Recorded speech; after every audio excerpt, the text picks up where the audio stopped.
تركت جهتنا، بسموها الجهة الشرقيين تركت. في جماعة يصفوا حساباتهم مع الفريق اللبناني الثاني تضامنوا مع الفلسطينيين، وبعد اتفاق القاهرة الفلسطينيين بلشوا يتمادوا يحوجزهم بتصرفاتهم إلى آخره. كل هيدول كيف بتواجههم؟ بتواجههم بتعمل انتخابات نيابية مبكرة؟ هون كان الجيش لازم يكفي.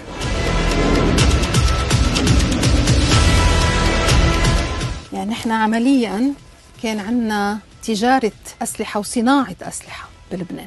يعني الجبهة اللبنانية كان عليها أن تحمل السلاح، وأنا بقول كان على المسلمين أن ينضموا إلى المسيحيين للدفاع عن الوطن. يا بتهاجر يا بتخضع يا ما بتقاوم. نحن أكيد اخترنا المقاومة. أحيانا كتير كنا نقلكم سلفا عن الحلم شو رح يكون تنقذوا كلكم سوا، إنما كنا نحققه.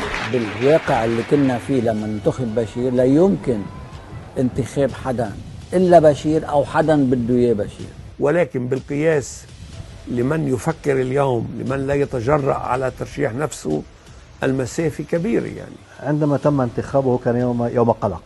روح يموت بيت الكتيب كنا رح نخوت. الرد بغزة وبيروت، الرد بغزة وبيروت. C'est les États-Unis qui nous tombent dessus, c'est l'Europe qui nous tombe dessus, c'est les pays arabes qui nous taxent d'avoir trempé avec Israël, etc. إذا لقي مصلحة للبنان يكون في عليه أشهر هاي. أنا ما فيني حاكمه لبشير إنك كيف رحت على إسرائيل بالأول. ما كان في وضع يمكن مخيف، وكانوا الأمور عايشين بخطر. ما اكتفوا بال120، كانوا يضربوا بال240.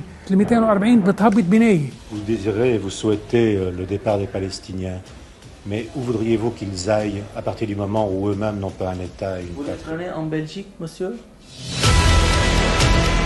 يبدو لي أكثر كان يقول لا، يعني الأصبع كان عم بيقول لا. كان الوجود السوري بين بوضوح إنه هذا جيش فايت ليحتل، مش فايت ليحل أزمة أو قوات سلام. قال كمال جنبلاط لبشير الجميل: إذا أتى السوري إلى لبنان لن يترك لبنان. تحت القصف وتحت الضرب برز بشير رؤيوي.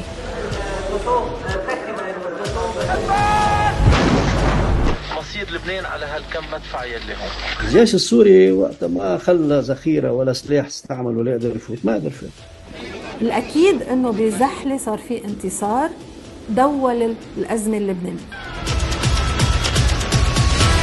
بلا مقاومة بالداخل لوبي طش.